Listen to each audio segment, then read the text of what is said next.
오늘은 오를 아파트를 어떻게 골라야 하는지에 대해서 얘기해 볼 건데요. 부동산이 오르면 다 같이 오르고 금리가 올라가서 다 같이 떨어지는 거 아니냐라고 생각하시는 분들도 계시고, 부동산이 오르기만 하면은 아무거나 사면 되는 거 아니냐라고 생각하시는 분들도 계실 겁니다. 다른 지역들이 다 상승하고 있을 때 대구가 하락을 하고 있었듯이 그 지역마다 각각의 상황에 따라서 오르는 지역이 있고 하락하는 지역이 따로 있습니다. 그리고 내가 투자할 수 있는 금액이 2억의 시드머니를 가지고 있다고 했을 때 그 2억이 어느 지역, 어느 아파트를 사느냐에 따라서 그 2억이 3억으로 돌아올 수가 있고 6억으로까지도 돌아올 수 있다는 거예요. 먼저 어떤 지역이 오를지에 대해서 알아보기 위해서는 미분양이랑 입주 물량, 청약 경쟁률에 대해서 살펴봐야 하는데요. 미분양은 부동산 지인이라는 사이트에서 여기 지인 빅데이터 미분양이라는 곳에 들어가서 저는 확인하고 있고요. 여기서 대구를 한번 살펴볼게요. 대구는 2021년부터 조금씩 미분양이 쌓이기 시작했고 평균을 넘어선 거는 2022년 이후로 미분양이 급속도로 증가했습니다. 그러다 지금 최근에는 조금 미분양이 해소되고 있는 거 보이시죠? 그리고 부동산원 사이트에 들어가서 여기 전국 주택 가격 동향을 클릭해 주시면 여기 아파트에서 매매 가격 지수를 클릭해 주고 지역을 선택해 볼게요. 대구 클릭하고 2010년부터 보겠습니다. 여기서 나오는 매매 가격 지수가 뭔지 처음 들어보시는 분들도 계실 텐데 여기 기준월 2021년 6월이 100이 되는 거예요. 이때 매매 가격이 100이라고 쳤을 때 그 앞뒤로 기간들을 110이 될 수도 있고 90이 될 수도 있는 거죠. 그럼 그때의 기준으로 해서 가격이 올랐다던가 내렸다던가 그거를 추이를 한 번에 볼 수 있는 그래프가 매매 가격 지수입니다. 여기 대구광역시 미분양 그래프가 있고 아파트 매매 가격 지수를 같이 합쳐놨는데요. 대구가 2022년 상반기 이후부터 평균치를 넘어서 미분양 추이가 급속도로 증가했는데요. 이때 매매 가격 지수가 확 하락을 하고 있는 걸 볼 수 있습니다. 똑같이 경남 거제시도 한번 볼게요. 거제도는 이렇게 2012년부터 미분양 수가 확 늘었다가 다시 해소를 했고 그리고 2015년에 갑자기 또 미분양이 확 급속도로 증가한 이후에 계속 미분양이 쌓여 있는 상태였어요. 그러고 조금 해소되는가 싶었는데 최근에 다시 증가를 한 상태입니다. 매매 가격 지수도 같이 볼게요. 거제시의 매매 가격 지수랑 미분양 그래프를 같이 합쳐서 보면 이렇게 나오는데요. 2012년에서 13년 사이에 미분양이 확 늘었었잖아요. 그때 하락을 조금 했었고 15년 이후로 급속도로 미분양이 증가했을 때 매매 가격 지수가 확 낮아지고 있는 걸 볼 수 있습니다.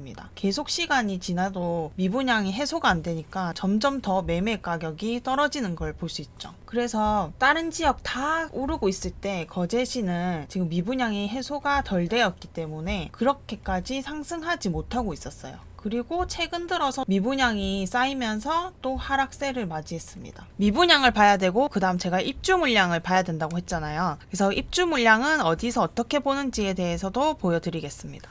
똑같이 부동산 지인에서 보면 되고요. 수요 입주에서 수요 입주를 클릭해 주는 거예요. 그래서 대구를 클릭하고 검색을 했을 때 보이시죠? 신축 아파트에 대한 적정 수요량이 이렇게 빨간색으로 그어져 있는데 그것보다 훨씬 많이 입주량이 넘어선 그래프가 이렇게 몇 년 연속으로 계속 있다면 미분양이 증가할 가능성이 높은 지역이 되겠죠. 거제시도 2015년부터 미분양 수가 확 늘었었잖아요. 이때 적정 수요량보다 훨씬 더 높게 몇 년 앞에도 그랬고 2013년부터도 계속 적정 수위보다 조금씩 높았는데 2015년도에 확 늘어났었고 2016년은 적정 수위보다 모질한 수치였지만 앞에 너무 많이 입주 물량이 겹쳐 있었기 때문에 이건 해소를 못했던 걸로 보고 있습니다. 그러고 나서도 17년, 18년도에 너무 많은 아파트들이 지어졌다고 볼 수 있네요. 그래서 미분양들이 계속 쌓였던 거예요. 그 다음 미분양이랑 입주 물량이랑 청약 경쟁률을 봐야 된다 했잖아요. 세 번째로 청약 경쟁률에 대해서 이야기해 볼 건데요. 청약 경쟁률은 그 지역 사람들의 심리를 알 수 있습니다. 지금 서울은 주변에 있는 아파트보다 일반 분양가가 더 비싼 아파트들이 많이 분양을 하고 있는데도 경쟁률이 좀 높은 편이잖아요. 그런데 다른 지역으로 갔을 때 입지가 좋은 지역인데도 불구하고 청약 경쟁률이 1점대 있거나 미분양이 난다 하면은 그 지역의 부동산 심리는 좀 많이 죽어 있다고 볼 수 있습니다. 그럼 그런 지역들은 투자할 때 좀 더 보수적으로 바라봐야겠죠. 그럼 청약 경쟁률을 보는 방법에 대해서 알려드리면요. 먼저 청약홈에 들어와서 여기 청약 일정 및 통계가 있어요. 그 중에서 분양 정보 경쟁률이 있습니다. 클릭해서 곧 있으면 분양을 할 아파트들에 대해서도 나와 있고, 얼마 전 청약을 끝낸 아파트에 대해서도 경쟁률 같은 것도 다 볼 수 있습니다. 예를 들어서 보면 여기 부산에 있는 더비치 프루지어 서밋이라는 아파트인데요. 여기 클릭해보면 몇 월 며칠에 분양을 할 건지, 특별 공급 1순위, 2순위가 언제 분양을 할 건지에 대해서도 적혀져 있고요. 그리고 전용 면적이 몇 제곱미터이고 여기는 공급 면적이 몇 제곱미터인지 보여주고, 각각 얼만큼 공급해주는지 세대수가 또 적혀져 있습니다. 그리고 각각 평형별로 지금 최고가 기준으로 했을 때 얼마인지에 대해서도 다 보여주고 있습니다. 그리고 여기 오른쪽에 보면 경쟁률이라는 게 있어요. 경쟁률을 눌러보면 이거는 일반 분양이 다 끝난 상태 이후로 경쟁률을 볼 수 있겠죠. 그럼 몇 명이 여기 타입에 얼마나 청약을 넣었는지, 경쟁률은 어떻게 되는지 각각 볼 수 있고요. 지금 여기 아파트는 252세대를 분양하는데도 566세대가 청약을 넣었다는 걸 볼 수 있어요. 그럼 나누기 하면은 전체 경쟁률이 나오겠죠. 그럼 오를 지역인지 보는 방법은 먼저 미분양이 거의 없거나 급격하게 소진되고 있는 지역이어야 되고, 입주 물량도 수요량보다 적어서 안정적인 지역이고, 청약 경쟁률도 입지가 좋은 아파트뿐만 아니라 그 지역의 전체적인 분위기가 좋아야 합니다. 그리고 그 지역의 대장 아파트의 가격 추이를 살펴봐야 하는데요. 그 아파트에 얼마 전에 찍힌 실거래가가 얼마인지, 그리고 네이버 호가에 지금 얼마로 나와 있는지를 살펴보고, 실거래가 찍힌 것보다 지금 네이버 호가에 나와 있는 매물들의 금액이 좀 더 올라가져 있고, 그 금액들이 정말로 거래가 되는지 안 되는지까지도 확인을 해봐야 되는 거고요. 그렇게 대장 아파트를 보고 난 후에 그 다음 단계의 대장 아파트가 있을 거잖아요. 그 다음 좋은 아파트, 그 다음 다른 지역에, 그 지역 말고 그 지역 바로 하위에 있는 지역의 아파트 분위기는 어떤지까지도 다 살펴봐야 합니다. 그리고 그 지역의 전체 아파트 거래량이 어떻게 되는지까지도 확인해 보셔야 합니다. 그럼 앞에 말한 것처럼 어떤 지역을 사야 될지에 대해서는 그렇게 골라보면 되는데, 그럼 그 지역이 정해지면 이제 그 지역 안에 있는 어떤 아파트를 사야 되는지를 골라야 하는 차례잖아요. 먼저 수도권에서는 역세권이 가장 큰 영향을 주긴 합니다. 광역시 중에서도 지하철의 영향을 많이 받는 도시일수록 역세권인지 아닌지도 같이 살펴봐야 되는 거고, 어떤 지역들은 또 지하철이 있어도 지하철의 역할을 크게 하지 못하는 지역도 있기 때문에 그런 지역들은 또 다른 요소를 살펴봐야 되겠죠. 그리고 소도시, 점점 인구가 작아지는 그런 도시일수록 지하철을 없을 확률이 크고, 그 지역에 실거주하고 있는 분들은 가장 크게 보는 게 학군입니다. 학교가 가까운 것도 있지만 학부모 입장에서 보내고 싶은 학교가 따로 있을 건데요. 그런 학교를 보낼 수 있는 아파트인지 아닌지도 같이 체크를 해보셔야 돼요. 요즘 아이들의 숫자가 확 줄고 있는데 학교가 무슨 중요한 요소냐라고 얘기하시는 분들도 계신데, 이렇게 아이가 줄수록 아이를 가지고 있는 가정에서는 더 좋은 학교 옆으로 이사가게 될 거고, 그럼 아이를 가지고 있는 사람들은 점점 학군이 좋은 쪽으로는 쏠릴 건데, 학군이 안 좋은 쪽에는 그럼 수요가 더더욱 없어지게 되는 거잖아요. 그러니까 학군이 좋은 동네랑 학군이 좋지 않은 동네, 그 격차가 점점 벌어지게 될 겁니다. 그리고 대형 평형이 있는 아파트를 선택해야 되는데요. 대형 평형을 선택해라는 게 아니라 그 아파트 단지 내에 대형 평형이 있는 아파트면 좀 더 좋은 점수를 줄 수 있다고 하는 겁니다. 같은 입지에 붙어 있는 두 아파트가 있을 때 한 아파트는 20평, 30평밖에 구성이 안 되어 있고, 또 한 아파트는 30평, 40평, 50평까지 구성이 되어 있다고 했을 때, 그럼 40평, 50평을 살 수 있는 사람들이 그쪽 아파트로 몰리게 되는 거잖아요. 그럼 좀 더 경제력 있는 사람들이 그 아파트에 살고 있는 거기 때문에 아무래도 그런 아파트의 커뮤니티가 좀 더 잘 되어 있을 확률이 높겠죠. 그리고 아파트 이미지 자체도 좀 더 좋을 겁니다. 결국 앞에서 얘기한 거는 많은 사람들이 선호하는 아파트를 찾아야 되는 거고, 그 아파트의 값어치가 지금 어느 정도인지 평가를 해보는 거예요. 그런데 주위에 있는 아파트들이나 옆에 있는 동네의 아파트보다 이 아파트가 더 비싸야 되는데 너무 상대적으로 낮다 하면은 그 아파트가 저평가된 아파트이기 때문에 적은 시드를 가지고 최대한 많은 수익을 가져올 수 있는 아파트의 후보지에 오를 수 있게 되는 겁니다. 그리고 직접 임장을 가보셔서 어떤 아파트가 더 살기 좋을지 나의 관점으로도 한번 비교를 해보는 겁니다. 그러면서 내가 중요하게 여기는 것도 있을 거고, 다른 사람들은 어떤 걸 중요하게 여길지에 대해서 그런 걸 생각을 해보면서 둘러보는 살펴보는 거예요. 그럼 이런 아파트의 장점이 보일 거고, 그리고 저 아파트의 장점이 보이면서 두 개의 장점 중에 어떤 게 더 큰 메리트가 있는지에 대해서 생각해 보는 겁니다. 컴퓨터에 앉아서 분석을 아무리 해봐도 실제로 인정 나가 보면은 내가 생각했던 것과 정반대로 결론이 나오기도 합니다. 그래서 부동산 투자할 때는 무조건 임장을 가셔서 최종 결정을 하셔야 됩니다. 그리고 연식, 브랜드, 세대수, 상권 이런 기준을 딱 정해서 A 아파트랑 B 아파트에 각각 점수를 매겨보는 거예요. 그래서 결국 나온 합계 점수를 봤을 때 어떤 게 더 점수가 높은지에 대해서도 매겨보면 좀 더 절대적인 평가를 해볼 수도 있습니다. A 아파트는 연식이 좀 있는데 입지는 좋고, B 아파트는 신축인데 A 아파트보다 입지는 조금 떨어진다, 이렇게 했을 때 과연 어떤 게 더 인기가 좋고 지금 현재는 어떤 게 비싸고 옛날 최고점을 찍었을 때는 어느 아파트가 더 고점을 찍었는지에 대해서도 살펴보면 이게 큰 공부가 되겠죠. 앞에서 말한 방법으로 다 지어져 있는 아파트끼리만 비교하지 말고 바로 옆에 만약에 신축 들어오는 아파트가 있다면 그 아파트와 지금 지어진 아파트랑도 같이 비교를 해보는 거예요. 그러면 그 아파트의 일반 분양가가 적정한지 안 적정한지도 스스로 판단을 내려볼 수도 있고, 그럼 청약을 넣어볼지 안 넣어볼지도 결정을 할 수 있습니다. 그리고 아까 수도권일수록 교통이 더 중요하다고 말씀드렸는데요. 교통 호재가 있다고 해서 이거 아파트 더 오르겠네 해서 덥석 투자를 하시면 안 됩니다. 새로운 역이 생긴다고 말이 나오기 시작하고도 10년, 20년 걸릴 수도 있는 거예요. 그러다가 중간에 취소가 될 수도 있는 거고요. 그럼 내가 투자를 했는데 이 교통 호재는 없었던 걸로 되는 거잖아요. 그래서 교통 호재를 보고 투자를 하시려면 첫 삽을 떴을 때, 착공이 들어갔을 때 그때 투자해도 늦지 않습니다. 이미 오르긴 조금 올랐겠죠. 그래도 안정적으로 투자하기 위해서는 이미 공사를 시작하고 난 후에 들어가는 것도 저는 추천드립니다. 오를 아파트를 고르는 건 결국 저평가된 아파트를 골라낼 수 있어야 되는 건데요. 그러려면 내가 관심 가지고 있는 지역을 살펴보는 것도 좋지만 그 지역만 분석해서 투자하기보단 다른 지역은 현재 분위기가 어떻고 대장 아파트는 어느 정도 하는지 임장까지 가면서 확인해 보면 점차